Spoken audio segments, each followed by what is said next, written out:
In the Australian state of Victoria, several breaches of hotel quarantine have led to a spike in coronavirus cases. In Melbourne, over 30 suburbs have been locked down, and 3,000 residents living in public housing will not be able to leave their flats for 14 days. Sophia Tran-Thomson has this report.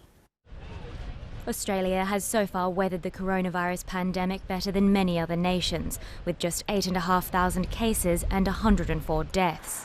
Since the end of March, all inbound travellers arriving in Australia have had to do a compulsory 14-day quarantine at a government-nominated hotel. The measures seemed to be working until reports emerged of security contractors in Melbourne having sexual relations with guests, and several people tested positive to the virus after release. Over the weekend, Australia saw its biggest rise in coronavirus cases so far. With 184 people testing positive in Victoria, the government announced lockdown for over 30 Melbourne suburbs, and 3,000 residents living in housing estate tower blocks, where dozens of cases have been confirmed, have been told to stay inside their homes for 2 weeks.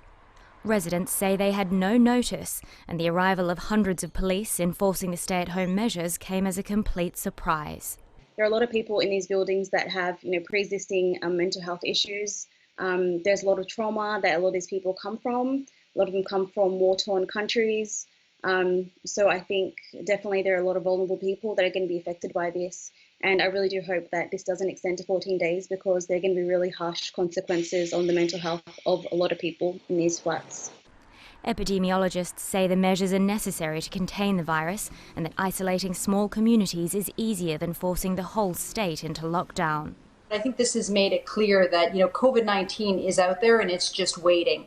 And so we really do need to crack down very hard when it seems like the epidemic's starting to get out of control and starting to replicate very fast, to try to get it back to a point where we are able to, if there's a case of COVID-19, that we're able to find and contact and trace and test all of the possible contacts of that individual. We have start for 10 seconds. While the authorities monitor cases and hope that the virus is still able to be contained, the government has announced a judicial inquiry investigating Victoria's hotel quarantine management. Sophia Tran-Thomson, BBC News.